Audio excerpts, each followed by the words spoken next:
اب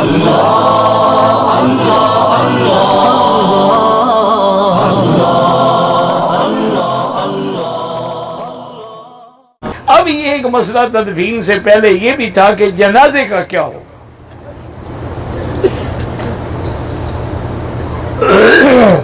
تو وہ کہتی ہیں کہ وہ بھی ہم نے غیبی آواز سنی اور معلوم یہ ہوا گویا حضور کی آواز ہے. آپ نے فرمایا کہ اول من یصلی علی حبیبی من الملائکۃ جبرائیل و میکائیل و اسرافیل و ملکۃ الموت و ملائکہ کثیرۃ من السماء. سب سے پہلے مجھ پہ جنازہ جبریل، میکائیل، اسرافیل اور ملائکہ پڑھیں گے. اس کے بعد اہل البیت میرے جو ہے وہ جنازہ پڑھیں گے. ان کے بعد تم سب جو ہے داخل ہونے کے بعد صلو علیہ وسلم، تم بھی مجھے اوپر صلاۃ و سلام پڑھو. تو صحابہ کہتے ہیں کہ 10 آدمی کی جگہ تھی، وہ اندر جاتے تھے، امام کوئی نہیں بنتا تھا کہ حضور امام الانبیاء ہے، آپ کا امام کون بنے. تو وہ 10 آدمی اندر کھڑے ہو کر بغیر امام کے حضور پہ سلام پڑھ کے آ جاتے تھے. امام شافعی نے بھی کتاب الام میں اسی کو ترجیح دی ہے، اور علماء نے بھی یہی لکھا ہے کہ باقاعدہ جنازہ پڑھا گیا لیکن امام کوئی نہیں تھا. اور نہ جنازے کی وہ دعائیں پڑھی گئیں جو عام آدمی کے لیے ہوتی ہیں، چونکہ حضور تو معصوم ہے، حضور تو مغفور ہے، ان کے لیے ان دعاؤں کی ضرورت ہی کوئی نہیں تھی. صرف جا کے درود شریف پڑھ کے صحابہ باہر آ جاتے تھے. تقریباً 30,000 صحابہ نے آپ پر جنازہ پڑھا. اب حضور صلی اللہ علیہ وسلم کو جب دفن کیا گیا تو صحابہ کہتے ہیں خدا کی قسم ہے کہ جب حضور ہجرت فرما کے مدینے آئے تھے اس دن سے روشن دن ہم نے کبھی نہیں دیکھا، اور جب وفات ہوئی تو اس دن سے اندھیرا دن ہم نے کبھی نہیں دیکھا کہ پورے مدینے پہ اندھیری چھا گئی. اور بی بی فاطمہ نے رو کے کہا صحابہ سے اطابت انفسکم من تحسوا علی قبرہ من التراب. بی بی فاطمہ کہنے لگی صحابہ سے کہ میرے بھائیو کیا تمہارا دل راضی ہوا حضور پر مٹی ڈالنے کے لیے؟ تم نے مٹی ڈالی اپنے ہاتھ سے حضور پر.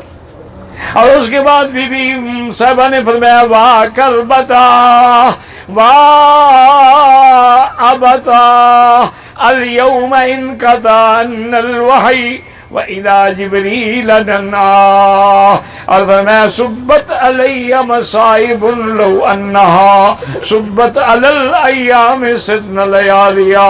کہا ابا جان آج ہم کس سے تعزیت کریں؟ جبریل سے تعزیت کریں. آج جبریل کا آنا بھی بند ہو گیا، آج وحی کا آنا بھی بند ہو گیا. صرف آپ نہیں گئے بلکہ جبریل کا آنا اور وحی کا اترنا بھی آپ کے ساتھ بند ہو گیا ہے. اس کے بعد آپ فرماتی ہیں بی بی عائشہ کہتی ہیں کہ بی بی فاطمہ آج تو مجھے وہ بات بتا دو کہ تم پہلے رونے لگ گئیں. انہوں نے کہا جب میں پہلی دفعہ قریب ہوئی تو حضور نے فرمایا کہ فاطمہ میری موت کا وقت آ گیا. صلی اللہ علیہ وسلم صلی اللہ علیہ وسلم. اور مجھے حضور نے جب پریشان دیکھا دوبارہ بلایا اور آپ نے فرمایا کہ فاطمہ راضی ہو جاؤ. اسرعکم بی لحوقا من اہلی، تم میرے اہل بیت میں سے سب سے پہلے میرے پاس آؤ گی. تو میں خوش ہو گئی کہ چلو یہ عارضی جدائی ہے، پھر جا کے جنت میں ملاقاتیں ہو جائیں گی حضور صلی اللہ علیہ وسلم سے. اس لیے میں خوش ہو کے ہنس پڑی. اب حضرت ابو بکر رضی اللہ عنہ کو پتہ لگا کہ سقیفہ بنی سعدیہ میں صحابہ جمع ہو رہے ہیں اور خلافت کے بارے میں بات ہو رہی ہے. انصار کہتے ہیں کہ ہمیں خلیفہ بنایا جائے کہ ہم نے حضور کو سینے سے لگایا، مکے والوں نے تو نکال دیا.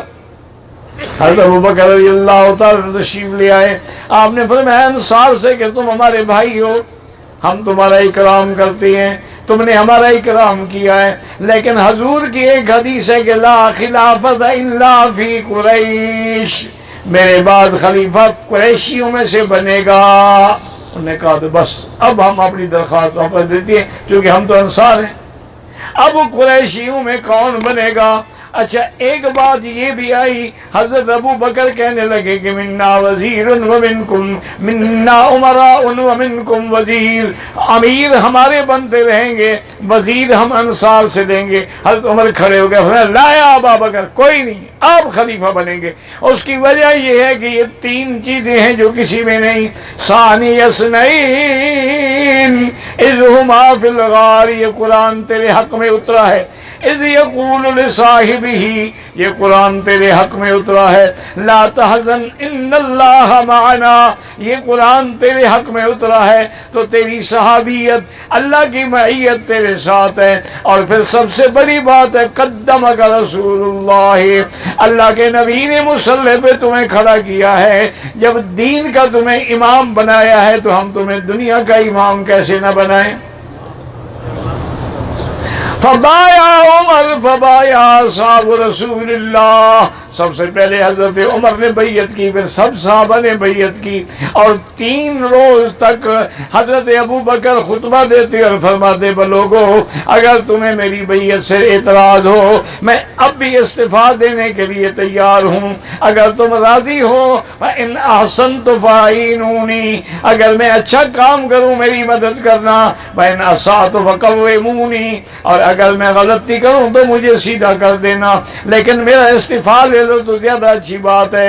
حضرت علی غصے میں کھڑے ہوئے اور کہا کہ یا ابا بکر لا نکیلک ولا نستقیلک، نہ ہم چھوڑیں گے نہ آپ سے استعفیٰ لیں گے۔ کیف اؤخر من قدم رسول اللہ، ہم اس کو پیچھے کیسے ہٹائیں جس کو حضور نے مقدم کر دیا ہو۔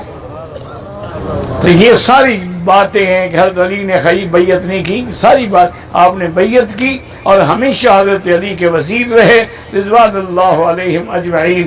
اللہم ثبتنا علی الایمان وارزقنا حسن الختام واجعل آخر کلامنا لا الہ الا اللہ محمد رسول اللہ۔